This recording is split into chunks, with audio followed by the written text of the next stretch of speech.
Nice creating something just a little bit different to put out on the patio, especially in a sunny position. And I had this terracotta strawberry container, which I've grown strawberries in the past, but as something different, something more ornamental, I've decided to plant it up with a selection of alpine plants, mainly house leeks or sempervivums. There's some little sedums and other plants in here, and you can get these multi-packs with a variety of plants in garden centres. Each of the modules will have a nice little plant in it. So you've got a beautiful sempervivum here with lots of little rosettes in it, perfect for planting up in a container. And I can also do some propagation with this and raise some new plants for free as well. Now, one thing that makes a container like this ideal for alpine plants like sempervivums is that one is made of terracotta, and also I'll fill it with a very gritty free draining compost. Alpines do like that free draining soil. You know how you might create a gravel garden or a grit garden and plant alpine plants in it, so that free draining nature is ideal. But in a pot like this, you will notice if you are watering from the top, the water will soak down, and the bottom layers tend to be a bit damper, a bit moister, to hold in more moisture than the top ones. So the growth of plants can vary a lot. And the other thing to bear in mind is that you've got plants all the way round. This container will hold about a dozen plants, plus one in the top. So if you'll have a sunny side and a shady side, so it is advisable to rotate the pot at intervals just to keep the growth nice and even. So the first thing I'm going to do is I've got a drainage hole in the base of this container, so I'm going to put a crock of old broken pot in the base, and I'm going to put a layer of grit in the bottom as well. I want the compost at the bottom of the pot to be nice and free draining and not act as a reservoir and hold in too much moisture, so a layer of grit is ideal. Then I'm going to mix together some compost and grit to fill before I start planting. So what I'm going to use today is a peat-free multi-purpose compost. This is quite fibrous and free draining anyway, but the addition of some extra grit mixed into this will just make sure that the compost doesn't sit too wet around the roots of the alpine. So just sprinkle in some of the grit, add some more compost, a couple of handfuls of compost mixed in there. Don't have to be too exact, a bit more grit put in as well, and just mix the whole lot together. And this ensures that the compost should drain away nicely. This should be ideal for growing this selection of alpine plants.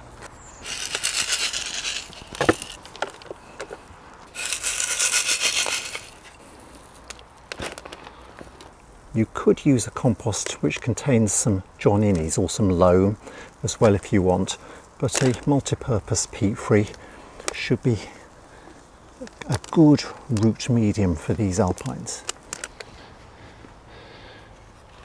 Now, no hard and fast rules about which plant goes where, but I might put some of these trailing varieties a little bit higher up so that you can enjoy those. And I've got a bigger potted sempervivum to go in the top. So I'm going to start off by putting this little grouped, nice little congested grouping in one of the bottom holes. Now, this is going to be a little bit of jiggery pokery to get it in place, but that just fits in, planted from the outside. So I'm going to start by putting some compost in the base of the pot itself, just up to the rim of the holes. And I've got, I think, about 4 holes around this bottom layer here. So some compost in the bottom to start with, and then I can take the little alpine and ease it into the hole. Just squeeze it into place, and you could just pull it a little bit and twist it from the inside as well if you want. That should be ideal, just sitting proud at the surface of the terracotta, and then I can get some compost and fill in around the roots at the back just to hold that in place. Then let's twist it round and think what to plant in the next hole. The lovely thing about these little sempervivums is that they grow and spread, and so it will gradually fill any gaps you've got. But I need to get the root ball through the hole. Just push it in, ease it in from the outside. Go round to the inside, I can just wangle it around as well, just to make sure that it's sitting nicely inside, so the root ball is touching the compost. There we go. That will fill in around that hole there. And now the compost from the top to go around the root ball. There, that would be nice. Now, which one next?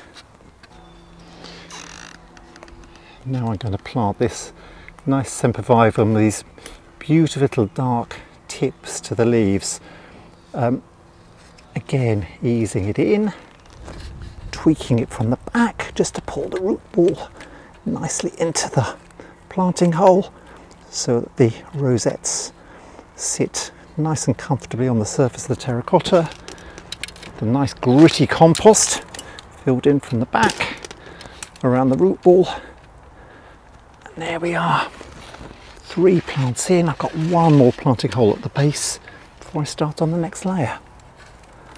I really hope you're enjoying this video, and if you are, please give it a thumbs up and subscribe to my channel at Adam's Gardening Guides. That helps me produce even more inspiring videos just for you. Last one in the bottom row. I'm quite lucky that the root balls of these plants fit so neatly into the holes in the pot. If they don't, you might have to squeeze the root ball and readjust them a little bit just to wriggle them into position. There we go. That's that one in place, and now I can look at the next layer up. Bottom layer done, and I've got 4 more plants to go on this layer. Now I'm going to choose something which contrasts nicely. You can get house leeks with a variety of different green variegations or purple colourings and so on. And this one actually has got a little offset here, which is rooted. So I'm going to take him and pot him up separately to raise a new plant. But for today, I'm just going to ease this root ball in. You can see here, it's already rooted down the side. So I want that to sit in there and just ease over. Where shall I put him? I'm going to put him up towards the side of this display. Ease him in from the back. So say if it's not fitting in neatly, just squeeze this root ball a little bit so that you make it into a size and shape that will fit through the hole. Be gentle, just squeezing, that means that will fit in. That we are, a little bit more neatly into the hole in the terracotta pot. And once that's in place, once again, fill in from the top with some more compost. This alpine has got some lovely trailing stems. You can see the roots on here. This would easily propagate from little cuttings, and just modify the root ball a little bit, squeezing in the sides so that it will fit through the hole. There, nice and neatly in. Now let's just adjust the angle and position of that plant so that it looks right. I think that's about right there. And then some more compost in from the top.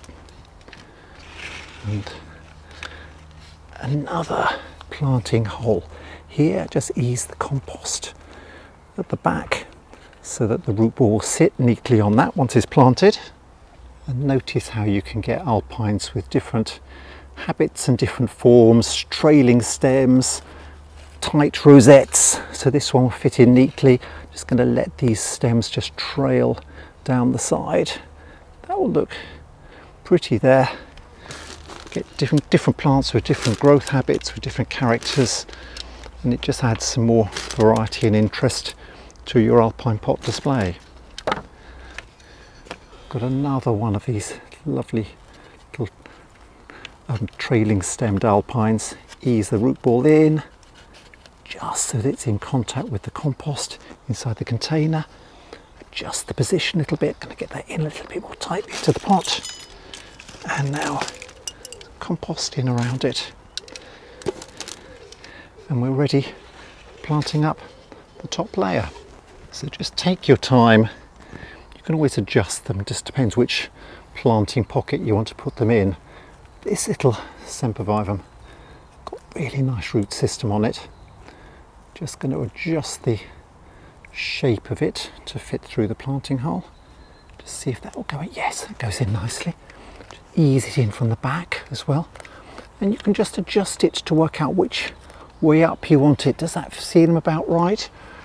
Or you can twist it round to a different shape and size. Got some nice shoots growing out from this as well. And then compost in around the roots there. And I'm going to finish off doing the last few around the sides, and then we're going to plant up the top. And now with the sides planted, it's ready for the finishing touch. This nice potted sempervivum in the top. I'm going to tip him out of his pot and use this pot as a template. So I'm going to fill in around the sides just very gently with some compost and tease it down with my fingertips, and then I can pop the plant into the planting hole that I've created. Now I am going to finish off with a layer of gravel just on the top of the compost around the edges, so this can be a little bit lower at the moment than I need, because that nice free draining layer of gravel will be good for watering into. Firm that down a little bit, tease the plant out, and now the finishing touch. Beautiful little pot of house leeks in the top, and then just fill in around here with some gravel.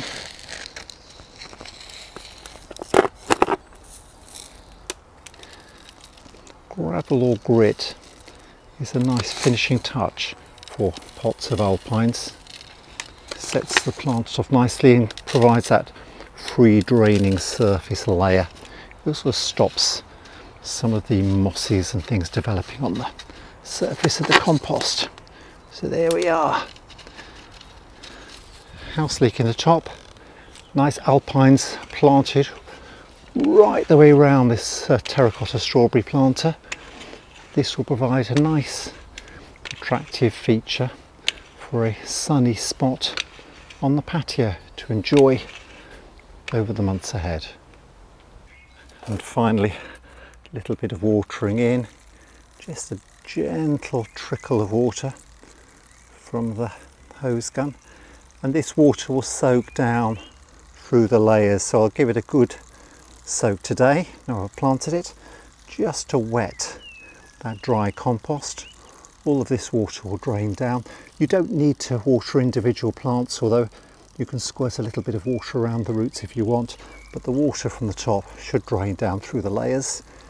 And as I've put the gravel in the base, the water should drain away nicely.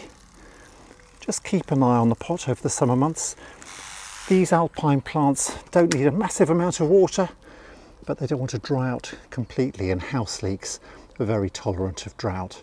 So this should be a nice feature to have on the patio. And as I said before, just rotate the pot every few weeks or so, just to make sure you get nice even growth, and it will create a really attractive feature.